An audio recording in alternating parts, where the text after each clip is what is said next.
The hosting of these tournaments is one way of developing football talent, developing football infrastructure, and growing a culture of being part of this great tradition of football at the highest level possible. And so, as we prepare to host this tournament, we expect a number of things. Number one, we expect that our three countries will build formidable teams. We don't want to just be counted among the numbers.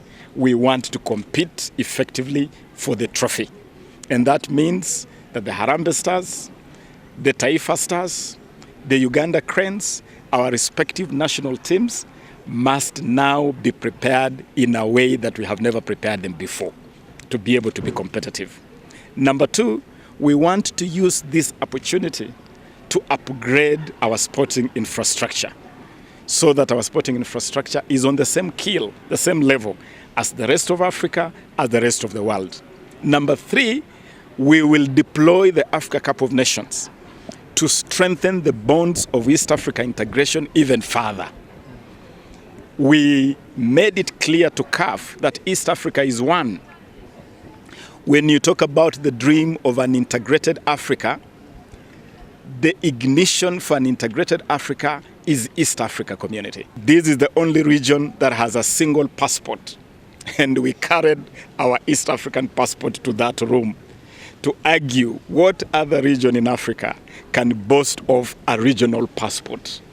A passport and an arrangement that allows free movement of people, of goods and services. We want to use this tournament to strengthen that spirit of integration.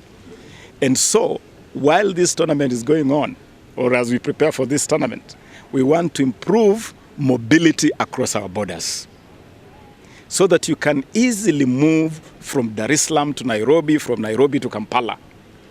We want to bring to fruition the dream of the East African tourist visa, so that once you're given one visa, it becomes one shot for the whole of East Africa, so that travelers who come to East Africa can have it very easy to move around. We want to improve air access. Why should it not be possible for you to fly from Kisumu to Entebbe, or easily from Mombasa to Moshi, Arusha? We want to improve that connectivity. We want to improve water transport in Lake Victoria so that people can travel easily between Musoma and Kisumu and Port Bell in Uganda. So this is an incredible opportunity for the bonds of the East African community to become even stronger through this tournament. Winning Afcon is also a trigger for accelerated upgrading of our sporting infrastructure. And as we upgrade sporting infrastructure, all sports will benefit. Every single element of sports will benefit. For instance, our new Talanta Stadium, our planned Talanta Stadium at Jamhuri is going to be Kenya's first ever. And if I'm not wrong, it may end up being East Africa's first ever football-only customized stadium. And it's a stadium that will be customized to host football and rugby. So football will benefit immensely by having a customized football stadium without a racing track. So the atmosphere inside there is going to be incredible. It's going to be an amazing arena for football and rugby, but also for concerts. So even for our arts industry, our creative industry, that piece of infrastructure is going to be very useful. So this goes to the whole of the sporting arena and even our arts arena. Now, your second question, Afcon 2027 is supposed to bind us together as East Africa, not divide us. I do not see anything that could divide our three countries. We will agree, I can guarantee you. We will agree very easily in terms of how we distribute the groups, which group is going to play where, how we are going to handle the opening ceremony, the closing ceremony, the final game. And remember, the Confederation of African Football is the final authority on this matter. We host the tournament, but the tournament belongs to CAF. So CAF will also guide. And as guided by CAF and as guided by our own consultations, I do not expect any difficulty. We will agree. Let me also emphasize that we don't see this as just being something of 3 countries. No. We want to spread the benefits of this tournament to the whole of the East African Community bloc. We have a tripartite. We have worked round the clock as government, working together very closely with our respective federations.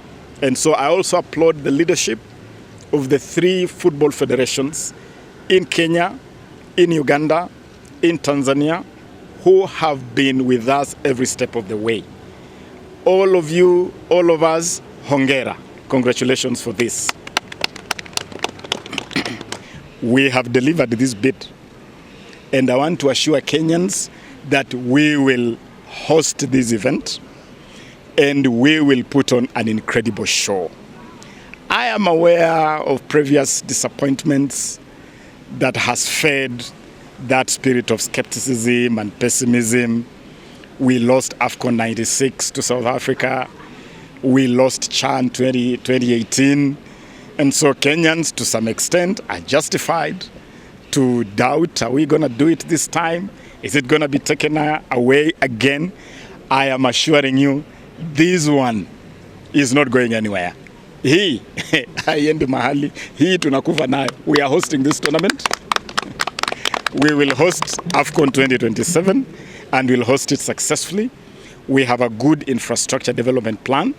And just to assure every Kenyan, every East African, that we have a joint monitoring mechanism to watch over preparations in every capital, in every country. We know that Uganda is making good strides. Tanzania is making good strides. Before I left the country for New York 10 days ago, I flagged off the preparations of our stadia.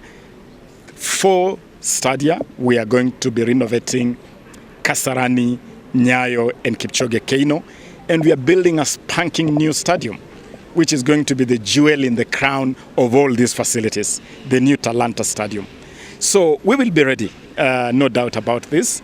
And we will keep on pushing each other, encouraging each other to make sure that everybody is on board. You have to remember that this was a secret ballot vote, and we were competing against very tough opponents. I am glad that finally we have this. We have 4 years to go. And I said we will do this. I know many people, like the president said, didn't believe. Now the work begins. So thank you to everybody. Thank you to my colleagues that supported us. Thank you to Uganda and Tanzania on football. But most importantly, thank you for the investment and commitment that the government has made. Let's go do the job. Thank you.